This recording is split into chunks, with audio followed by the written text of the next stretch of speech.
देखो यहाँ के लड़के बाइक चलाते हैं, आगे का पहिया उठा लेते हैं, घुस गए, उससे कोई फर्क ही नहीं पड़ता और आगे भड़ाक से मेरी गाड़ी में लड़े। सॉरी अंकल जी। फिर यूपी का लड़का, यूपी मतलब यूपी में 50,000 लड़कों को दिलवा गुटखा दे दो, लाहौर का कब्जा कर लेंगे और हमसे बड़े जाहिल उधर बैठे।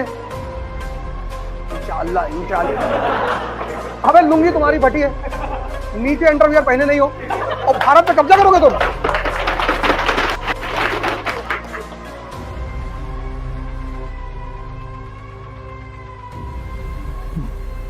जय हिंद फ्रेंड्स।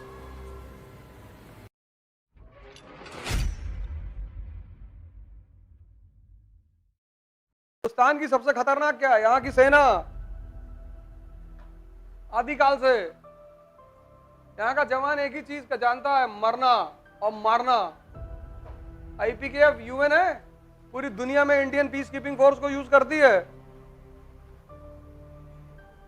देखो यहाँ के लड़के बाइक चलाते हैं, आगे का पहिया उठा लेते हैं, घुस गए, उससे कोई फर्क ही नहीं पड़ता। कल दो लोग यही क्रॉसिंग पे ऑन स्कूटर, वो बैरिकेडिंग गिर गई है, ऑन स्कूटर झुका के निकाल ले, ऑन एक्सीलेटर पकड़े और वो निकले, तब तक एक्सीलेटर दब गया और आगे भड़ाक से मेरी गाड़ी में लड़े।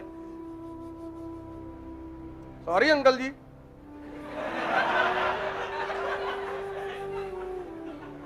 हमने कहा भाई हमको इस बात का डर नहीं कि हमारी गाड़ी में कुछ खराब हुआ। अगर तुम सोचो इधर से उधर जा रहे होते, इधर से ट्रेन आ रही है और घुस जाते तो तुमको सॉरी कहने का मौका नहीं मिलता।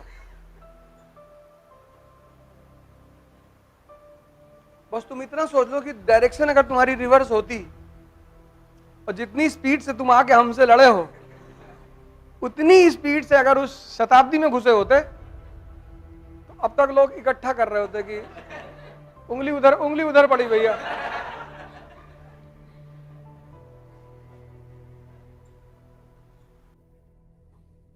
भाई साहब हम पाकिस्तान पे न्यूक्लियर बम मार देंगे और रेडिएशन कहां जाएगी? अमेरिका में लाहौर से अमृतसर की दूरी 400 किलोमीटर है। लाहौर पे मार दोगे न्यूक्लियर बम, रेडिएशन यहां तक आएगी, कानपुर तक। तो कोई ऐसे टहलेगा, किसी का एक आंख फ्यूज हो जाएगा। कहां बनाओगे यार न्यूक्लियर बम? कहां मारोगे लाहौर पे?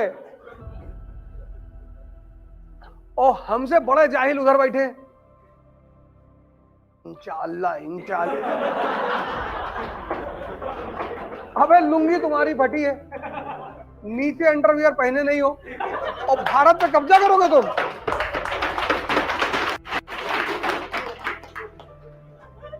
वो अजीब पागल है, अजीब, ये कर देंगे, वो कर, कुछ ना कर पाओगे। सिर्फ यूपी का लड़का, यूपी में मतलब यूपी में 50,000 लड़कों को दिलवा गुटखा दे दो, लाहौर तक कब्जा कर लेंगे। उन्हें ज्यादा कुछ चाहिए नहीं, कहते भैया 10 पुड़िया दिलवा दिला दो, बाकी हम बना लेंगे रास्ते में। इतनी पॉपुलेशन 25 करोड़, जितनी पाकिस्तान की पॉपुलेशन है उतनी यूपी की है और खाली बैठे, एमबीए करके बैठे हैं, इंजीनियरिंग करके बैठे हैं और क्या किए हैं ये पता ही नहीं। ऐसे उनसे पूछो एमबीए में किससे किए हो? फाइनेंस से। क्या होता है? अब ये सब नहीं पता है।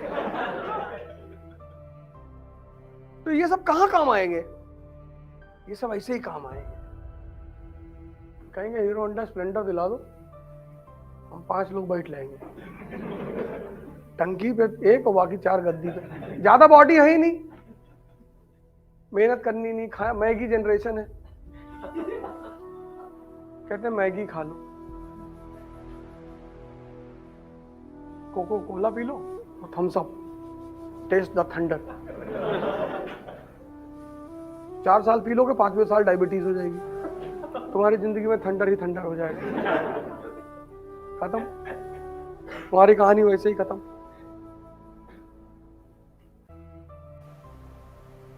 तुम्हारी जनरेशन ऐसी है ना, वो ऐसे गानों की जनरेशन है जिस गाने का मतलब ही नहीं है।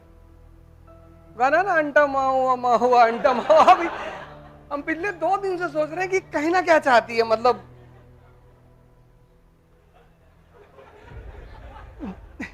जैसे पहले गाने थे तो हर चीज का चलो कुछ भी बोल रहा है, जैसे गाने के उई उई उई उई करके है तो मतलब एक भाव प्रकट कर रही है। ये अंडा माहू से क्या निकल रहा है ये हमें समझ में नहीं आ रहा।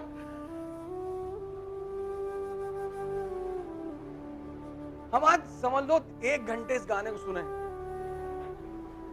मतलब मेरी 3 घंटे की वॉक होती है, 1 घंटा बल्ला आगे अंडा माओ, हमको अच्छा लग रहा था और स्पीड बढ़ रही थी, बाकी कुछ अंदर जा ही नहीं रहा था, कुछ समझ में नहीं आ रहा था, बस वही उतना समझ में था ऊ अंटा माओ माओ। तो मैं कहा यार ये जो है ये बहुत सही गाना है दोस्त, मतलब कुछ भाव पैदा होना चाहिए ना, हर संगीत पे एक भाव पैदा होता है। या हो सकता है तमिल भाषा में है तो मुझे नहीं समझ में आ रहा है, लेकिन कुछ तो होगा जरूर।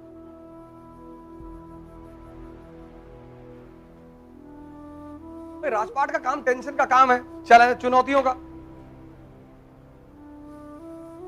बीच में तुमने बुला लिया किसी को कि भाई जरा दिखाओ जरा कैसे नाचते हो तुम ऐसे ऐसे कर। संगीत नृत्य माहौल को बड़ा शांत कर देते हैं, इसलिए जीवन में एक कला जरूर आनी चाहिए। जैसे तुम लोग गिटार बजाना सीख लो, बहुत काम आती है। मान लो गलती से सिलेक्शन नहीं हुआ, इसीलिए हम सीखे थे, ट्रेन में घूमेंगे, तुमको रखे राम तुमको अल्लाह रखे, कुछ तो करना है ना। तुम इसीलिए डरे हुए हो कि अगर आईएएस में नहीं होगा, गिटार बजाएंगे। अब ढोलक लेके तो तुम घूम नहीं सकते, तबला, कुछ ऐसा सीखो जो तुम घूम सको।